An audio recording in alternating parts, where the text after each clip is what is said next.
Today on 16-Bit Game Reviews, I look at a thing, I listen to some music, and finally, I use a Kinect.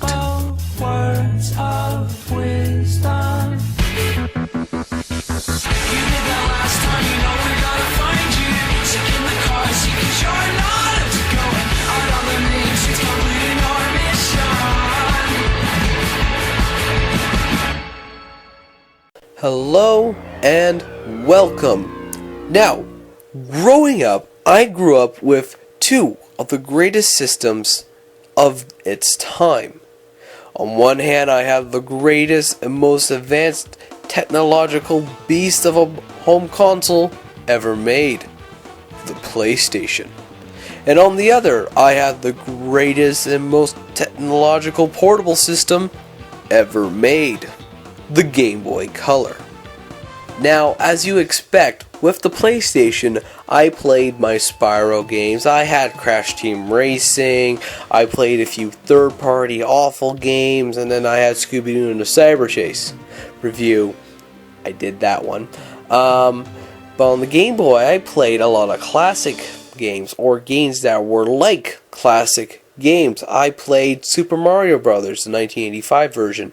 I played Zelda. It was Legend of Zelda Link's Awakening DX. It was like the original Legend of Zelda, but better. And then I played a few RPG games that were like Final Fantasy, but weren't because they didn't have the budget for it, and so on. So I had a very well-balanced childhood for retro games and modern games. However, you'd be surprised that I got my introduction to arcade games, the really old ones, on the very modern and new system. And the game is Namco Museum Volume 1.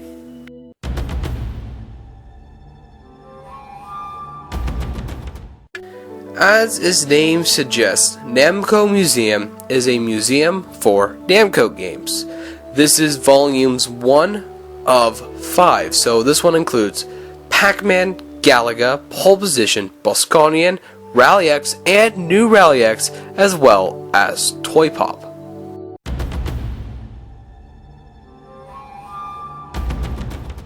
There are two ways to play the arcade games in Namco Museum. The first is the very boring, easy method, which is going into the main menu or the options menu, selecting games, and then selecting the arcade game you want to play. Since that wasn't very fun, we're going to do the fun method now. That's going into the museum and actually exploring the museum, going through exhibits and into the themed rooms. Now each room has a theme based on what the game's about and has accompanying music, like for Pac-Man, Toy Pop, and despite Bosconian not having any music, they put a nice special theme for it.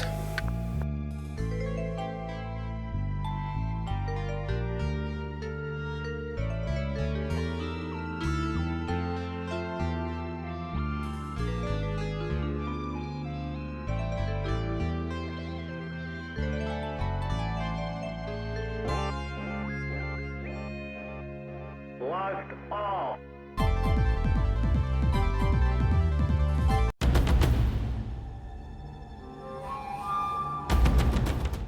Now the exhibits, they come before each arcade room, are historical facts and knowledge and promotional items for each of the arcade games. It's very detailed and very well organized. This is probably the best selling point for this game. It's a Wikipedia which you can walk into and view and examine every artifact as close as you want and as far away as you want. As an added bonus, if you're new to arcade games or you haven't even played an arcade game before, it has a how to play option in the menu, so you can just scroll through and just get the general idea how to play. And if you aren't very good at the arcade game and you want to get better at it, there's a little tips menu which gives you tips like how the ghosts work in Pac-Man. Don't tell anyone. And for those who want to understand how the game actually works or how animation is done, you can also have a look at the sprites.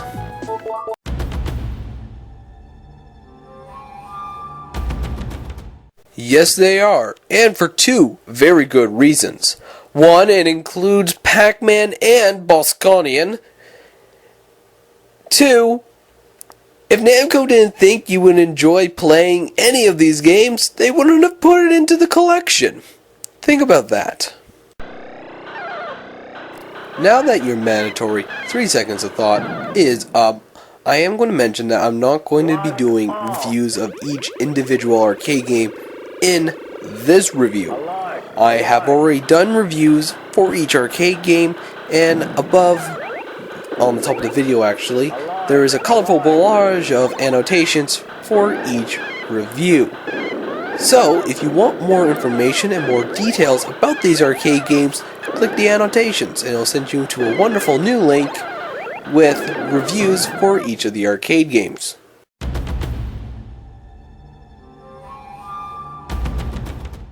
The graphics for the museum are great for the time. Everything looks like what they're supposed to look like, and the straight angles and the straight edges really makes it look and feel like I'm actually in a museum. The exhibits, I do have to admit, are a bit goofy at times, and sometimes they are fantastic and graphical marvels for at least PlayStation standards. The game is a tiny bit dated, but it still looks good, it still plays good, and despite the fact that there is almost no analog support for the game, it controls well too.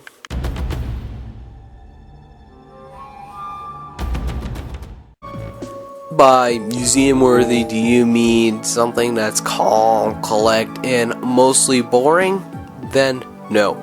Namco Museum is a very, very lively game when it comes to music. Sure, the main museum sound is very drawn out, very boring, but when you look at the exhibits, it picks up the beat. It's very, very energetic. And the individual arcade rooms, the music is fantastic. It's based on what the game is. For example, with Pac-Man, the music sounds like the main theme, but just remixed. And for games that don't have music, like Bosconian, they add tracks which feel like it comes straight out of a movie based on the game. And it's just fantastic.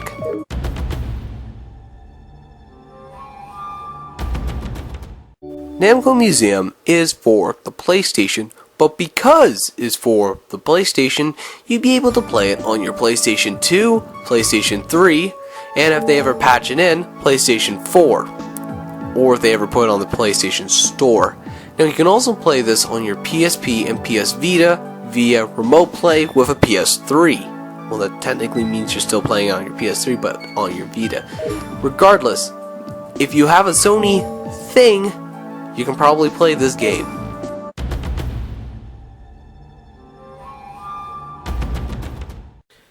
Well, let's find out. Now, let's see. This is Connect. It's a white one, but the black one should just work as fine. Let's see. Let's just put it... Oh, maybe it goes on the other side. No, there's no... Maybe it goes on top and the Xbox can read it. No, it doesn't.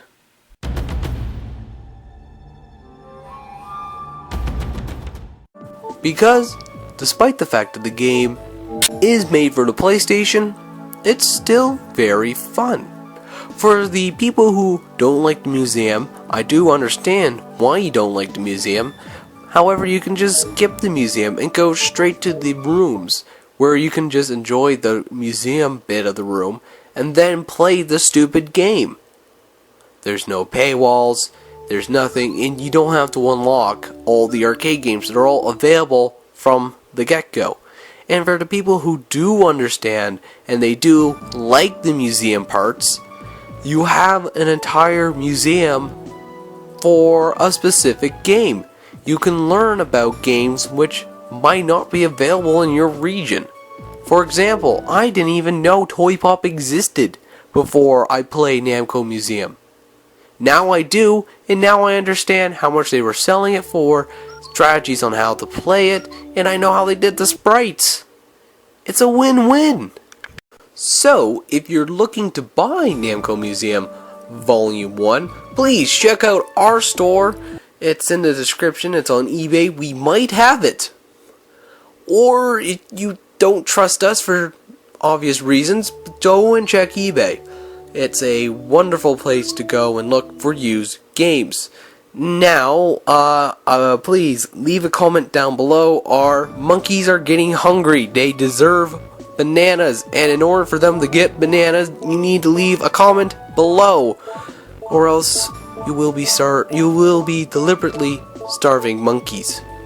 Our Facebook monkey is doing a little bit better off. However, he's still quite hungry. So please go on the Facebook, like us.